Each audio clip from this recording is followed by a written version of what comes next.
Well, looky here. We have Dave Rodman joining us here on Today at the Races to kick off our post 4th of July racing weekend. Dave, how was your 4th? It was good. It was, very restful until the fireworks. No, that is good. I didn't see any fireworks. I heard them, though. Did you go to any displays? What's funny is that I meant to go to Columbia, but the traffic was so packed. I got to see it a little bit from a distance, but again, I heard everything as well. Yeah, I'm about 5 miles from there. See, I hear them every year at 9:45. Plus, of course, the neighborhood annex too. Let's as well as I did. Let's take a look at the track. No fireworks went off on the track there earlier today. If we could take a look at the turf and the dirt, thank you. And taking a look. Oh, I want to see who's potentially going to start taking a run around here. Is it JD? Is it Victor? We will find out probably once they're done making their round around the grass track. We'll find out one off camera who that is, but things do kick off here in this 10 race card day, with this first race kicking off that early pick 5, of course, in this claiming 25,000, which have never won 2, going a mile and 16th on the turf for the 3-year-olds and up, scratching the 4, 12, and 13. Dave, you have the number 8 on top. This is a lot of sense here today in the barn of Corrales. Georgie Ruiz gets the call. Yeah, I'm taking a little shot here against Ballyhoo Prince with a first-time starter on the turf, first-time turfer here. A first-time turfer in a lot of sense, who's by Golden Sense in the past 5 years a solid 15% turf sire, which is about as good as any sire in the race turf-wise. And a Langfure mare, the second dam going back, was a winner of 5 races on the grass and $127,000 on the turf from 14 starts. So there's some turf breeding top and second dam on the bottom there. This is the kind of horse who had a little bit of bad luck, was disqualified back July 31st of last year in a 7-furlong maiden try at 23-1. Took him a little bit to get back in gear. Finally got the official maiden score, and he runs like a horse who maybe wants to get a little bit longer distance, and maybe the grass pedigree top and bottom will put him over the top in kind of an open first race in that pick 5. And you see Ballyhoo Prince, your top pick, right? We have some video of him. There is. Let's go ahead and take a look at that race in that first effort coming back into 2023 at good old Hilltop, Dave. Yeah, again, Ballyhoo Prince rallies from just off the pace here, but not good enough for the win, but does finish second. He's done that so many times. Right, 25 starts, 7 seconds, and 6/3. It's the same Ballyhoo Prince that we see all the time. So anytime I see him in the entries, I think he's got a chance. He might luck out today. He might win the race going away today, as this winner did here, Willowwood at Pimlico. But I'm going to take a little shot against him at a shorter price at Ballyhoo Prince there with the Corrales horse, A Lot of Sense. Dave Rodman looking for some value to kick off this 10 card race day with a 21-1 shot. I love it as he goes 8-2-5-10 there in the first. The second race, of course, starts off the early pick 4 in lieu of Keith Fustel. Dave, you've got a ticket lined up for us. How do you play it? Well, I was going to single in the 4th race the 2, a very short price runner I do believe in there in pay zone. Decided to go too deep. If you do want to do that, maybe spread a little more in the pick 5. So this is kind of a flexible pick for ticket here. I'm opening for some speed here. The inside draw in the first leg with Dialing Dixie and going with Back At You has a little bit of an ability to rally from off the pace, so the pace may not be to his liking today, but he's faced some tougher, a couple back here at Laurel. Third race, a wide open race. I'm going to go here 2, 6, and 9, a first-time starter, a second-time starter, and up for it, Michael Matt's 2-1 morning line favorite, 2, 6, and 9 in race 3, second leg of that pick 4. Again, the 4th race, I think he'll have a very short price on pay zone. Like him a lot today, but he's not going to be any value here for pace reasons we'll talk about when we get to race 4. And in the 5th race, the 2, 3, and 5. And again, here we go. A wide open race. I see you also disagree with me, looking forward to your picks in there and picking Tijuana Brass. So I don't know. If you could spread a little bit in the 5th race, maybe that's the way to do it. Maybe that is. An $18 ticket for Dave Rodman there in the early pick 4, which does kick off here in this claiming 8,000, going 6 furlongs on the dirt for the 3-year-olds and up. Scratch in the number 3, Jimmy the Kid. Scratch in the number 7, Bigger Scratch, and 40 Comets. You have the rail horse on top, Dialing Dixie, as you mentioned, for Charlie Frock, and J. Ron Barbosa just denied last time out. Yeah, and beating the neck, and he's got his usual early speed. He's got the rail draw. Just hug that rail, break alertly, and try to go to the front, nurse him along. It may get a little bit of a challenge from C now, but I think he's the speed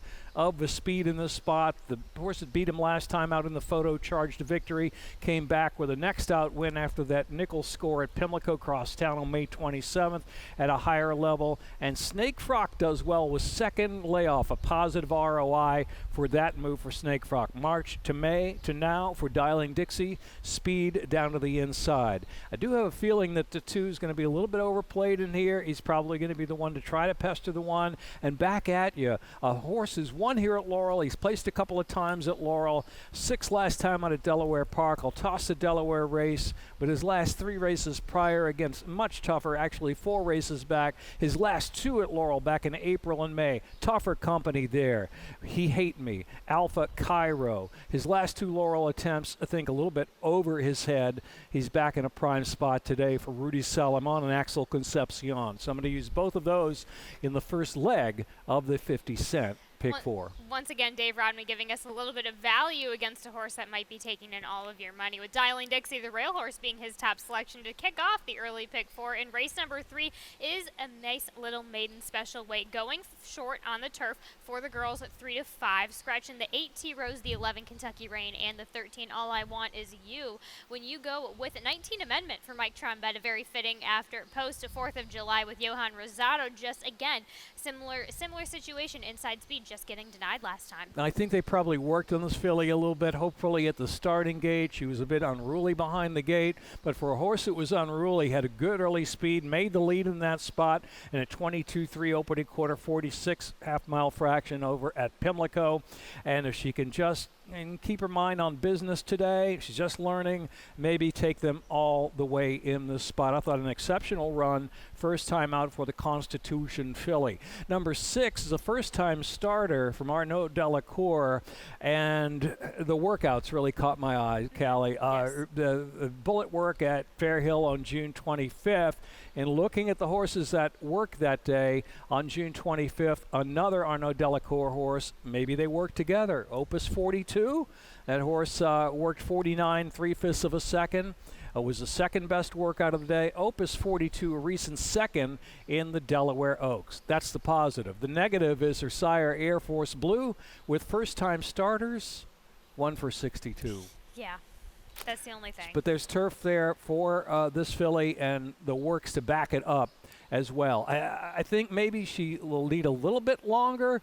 She's a half-sister to Real Well, Southern Equine or Southern Branch Farm with you know what I'm talking about it. Yes. Yeah. Arnaud Delacour trains this filly. You have to Real Well, who did her best running going long, Sean McDermott. There we Real go. Well. Of Yep. course. Mm-hmm. Solid there as Dave Rodman goes 2-6, 9-10 there in that maiden special weight. In the third, the 4th race is a maiden claiming 45. This time, 6 furlongs on the dirt for the 3, 4, and 5-year-olds. Keith, let's go ahead and take a look at the horse that's probably going to be taking in plenty of money. Your selection, my top selection, Pay Zone. Let's go ahead and take a look at that last effort on the 25th of May over at Old Hilltop. And not only look at that last effort, but let's look at the fractions. 23 was the opening quarter. The half mile went in 45 and 3/5 of a second. Pay Zone carved out all the fractions that day, was favored, eventually finished second to Midnight Renegade in there. Was asked to kick on and just beaten in the last 16th of a mile. The 23:45 was very, very comparable to the race prior for a horse named Baracho. How many races has he won sprinting? How fast is he, right? 20. So I think Pay Zone's going to try to go to the front. And he did finish second there as the favorite. I think he's going to be on the lead. And maybe kind of the oddball horse in here, third time out for Hammy Smith. I used this horse in the pick 4 as well. Jolly by Golly. Beaten by Freeze the Fire, who debuted with an 85 buyer number in winning there. The runner-up Dillinger, a $550,000 purchase from the Brittany Russell barn. was the favorite in there. So that was a solid field. He was 55-1 against it. Probably should have been that day.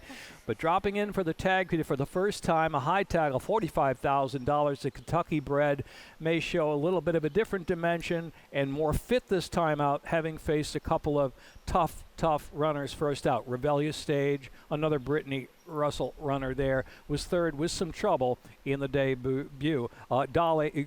Jolly by golly. Easy for you to say. There we go. Jolly by golly there in the exacta for Dave Rodman as he goes 2-4, 1-3 in race number 4 in that maiden claiming 45. Race number 5 does kick off. A nice little carryover that we had from last weekend in the Rainbow Pick 6, 16,427 starting in race number 5 here today. Post time about 2:30 that day. Let me give you, I had a very watered down ticket structure. So I single in on the last. If you could go too wide, I might have gone there. But race number 9, I feel like is a wide open affair. I could have gone one more deep in race 7 as well. I had a potential best bet in race number 7 with the 7. But again, Dave, we're going to get into it. That's a bit of a wide open field. Races 7 and 9, they're going for that $28.80 ticket structure to give you. Yeah, well, God is Love. You have that horse in your ticket. Maybe let's show the video first. To God is Love, right? That. Because he's kind of the principal now horse.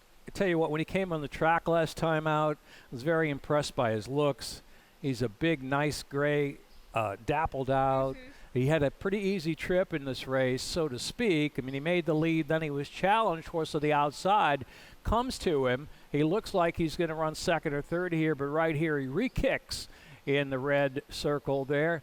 God is Love. He looked great in the track. Maybe he'll get a great trip again today. His natural early speed's going to work to his advantage, but I thought even though he did re-kick, it was a fairly soft pace up front for him. Looking to make it 2 straight, and for the recent claim, God is Love there from the Gina Perry barn. I went another way in here, and Uncle Andrew going for the back in the barn angle. Used to be in Chuck Lawrence's barn, returns to the Chuck Lawrence barn, and back in the day when he was going good guns for the Lawrence barn, was running some mid to upper 70s buyer numbers on the grass. So he's coming back off of synthetics into the barn that had a bit of success with him.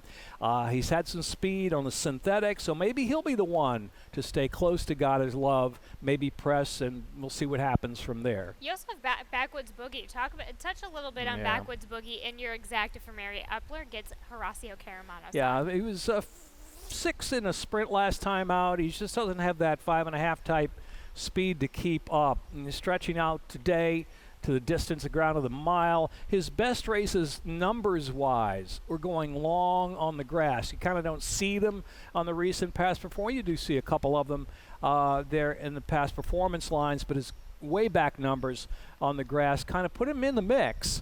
And he comes out of a race that produced a winner, Battle Bus, who came back to win at a higher level, had trouble in that sprint last time out. And I think he'll be a forward factor as well, maybe a couple, 3-4 lengths off the speed of God is Love, and maybe Uncle Andrew to press. And there we have it. Dave Rodman goes 3-2-5-13, who does draw in off the AE list in race number 5 for that Rainbow Pick 6. And we will be right back after this commercial break to talk about that super high 5 carryover. And they're off.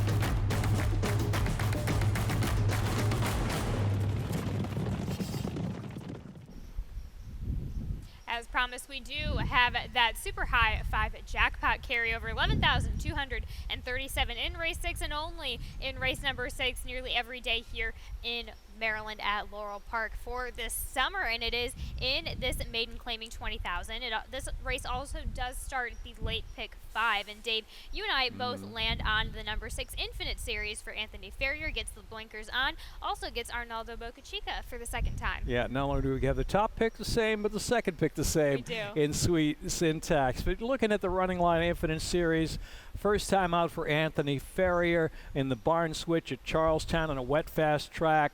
It ran like he needed blinkers, really, in the race, and a pretty good effort, I thought. But you go back to his races at Gulfstream, debut on the slop, 6 furlongs. Was okay, didn't bad. Then they tried him 2 turns off a little bit of a layoff. He was well beaten, but in that race was Dreamlike, who next out was third in the Wood Memorial to Lord Miles in Hit Show. So he's got some company lines there. Formerly raced for Peachtree Stable. I assume I get private purchase there. Or at a sale. I couldn't really find much info on that.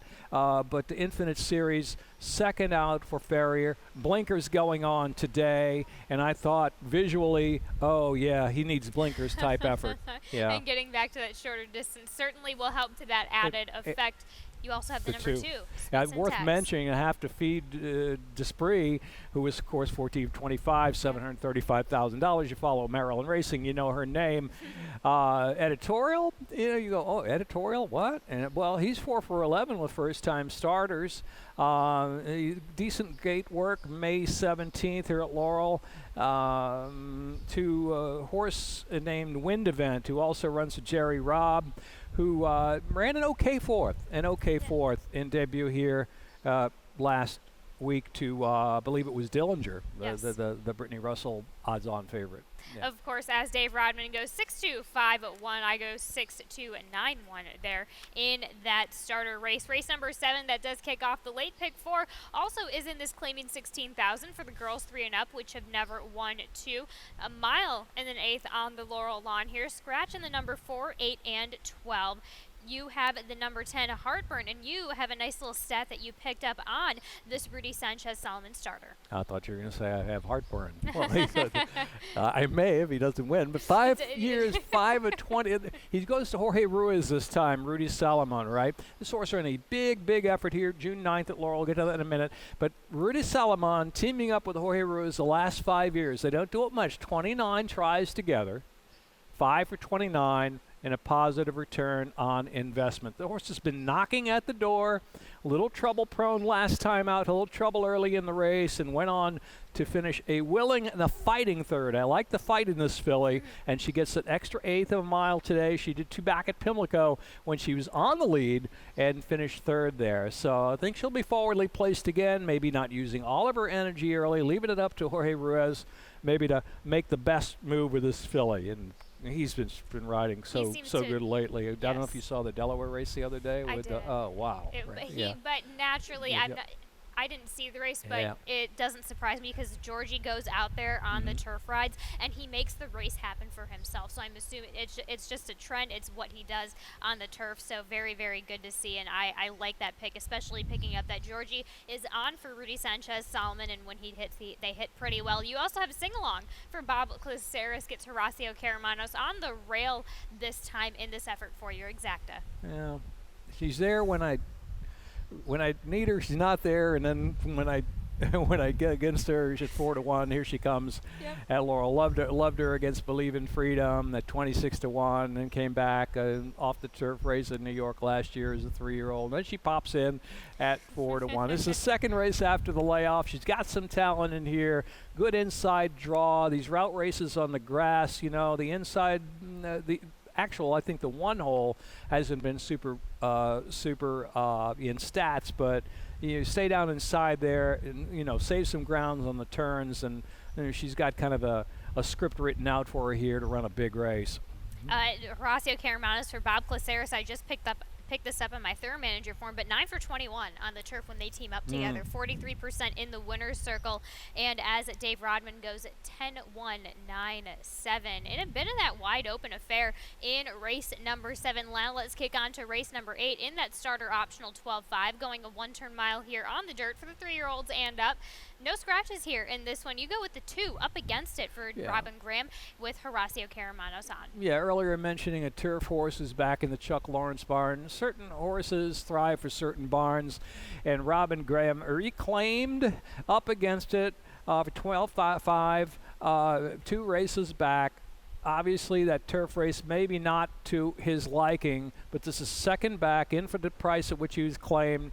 A 6 for 25 here at Laurel, 6-time winner here at Laurel, and 5 of those wins, I believe, came for Robin Graham, who's been doing some great work with a nice sprinter you're going to hear more of, Super Accelerate, right? Yes. Last 30 days, 2 for 7 for that barn, both wins there with the Super Accelerate. So the turf to dirt for connections that had success in here. And he's always gives a good appearance on the track. We'll see what he looks like today. I think at that price, you have to use him. And you also go underneath for Love of Country on the rail for Ferris Allen. Georgie gets the call back on this one. Georgie's been riding this one 2 wins in a row. Yeah, reclaim there from the Ferris barn. Good-looking gate-to-wire score at Pimlico. Just kind of an easy pace in there. Might get a little test today from Shady Money. I'm a little bit worried about that. But he likes to fight a little bit, so I used him in the mix too as well, Shady Money. And the outside, Sevier is going to get a lot of play. 27-time winner, right? Can he do it again? Can he do it again? Probably. Yeah. Is that right? I mean, blinkers on last time out as a 9-year-old. Mm-hmm. Unusual move, but it Same. worked, right? Yep, it worked. It worked. It got the job done. So we'll see. He'll likely have them on today again. But as you mentioned, a 27-time winner in Sevier. Yeah, it was. On the outside. There's going to be decent pace in the race with Sevier in there, right? Yes. I mean, he only beat 3 others last time out before you get too excited about his last race. Right. All right, but he's going to be certainly part of the pace. So with Shady Money, Sevier in there, perhaps, providing enough pace for up against it to settle and make his one little kick. I hop on that bandwagon for Sevier, but Dave Rodman goes 2-1-4-8, giving you some value there in race at number 8, as Sevier will probably be taking all of the money. Race number 9, wide open event in this nice allowance, going 5.5 on the turf for the 3-year-olds and up. But you and I have the same horse on top for Zipline to Heaven. Let's take a look at Zipline to Heaven in that last effort out, a winning one first into 2023. Yeah, there he is, and can I think get a similar kind of a trip today. He's in the gray horse and the black silks of Larry Johnson, and will kick in the stretch, come to almost even terms at the 8th pole. There he is at the circle, and then kicks on away at the end to edge away by a half length. First race back after October 2022. First race after the layoff, but second after the layoff. Also very strong angle for the Trombetta barn. I think he's in good form right now. He can hold it one more try. Now, he's had 2 tries here at Laurel in the grass. No success. Is he a Pimlico grass lover? That's the big question mark here. Maybe, if you want to go a little deeper in here, I don't blame you. The runner-up of that race, Cheers for Kitten, came back to win. It was last Wednesday, I think, but it was the 16 non-winners of 3 at Penn National. Going to Prince Perret, another horse is in good form right now. Off a 5-ace run at Delaware Park. He's got similar running style and similar kind of numbers as Zipline to Heaven. So I think those are the 2 principles you're probably going to use in there. Chiringo on the outside of the George Weaver barn. He's one worth mentioning as well. Favorite in his last effort there on the turf was Gaslight Dancer, 2 for 4 on the turf. So he's dropping in a little easier company today. Second appearance here at Laurel. He was 5th, and he was 4th rather on the dirt here at Laurel Park back last year as a 2-year-old. But he's kept some ultra salty company in Gaslight Dancer. You see then winning the Palisades at Keeneland, beating only 2 lengths. Then kind of a nothing race at Churchill Downs at 18-1 against same horse, similar company. There we have it. So the drop down might help out a little bit as Dave Rodman goes 4-2-11-5 there in race number 9. And here we are, the nightcap here for Thursday racing in this claiming 16,000, which have never won 2, going 7 furlongs on the dirt for the 3-year-olds and up scratch in the number 7 Cypress Station. You have the number 6 on top. This is Big Rowdy Dan for Mario Lopez gets Axel Concepcion in the saddle. Well, Kenner's making this big class drop, right? It's almost like a master of the obvious, claim me please. So I'm going to try a barn that's done quite well in recent times, Mario Lopez barn. Second after the layoff, the barn is 3 for 12 according to Stats Race Lens, second after the layoff, and a positive ROI. Not a huge sample, but I thought good efforts both out Tampa Bay and Delaware. Tampa adding the blinkers, running a 55 buyer number.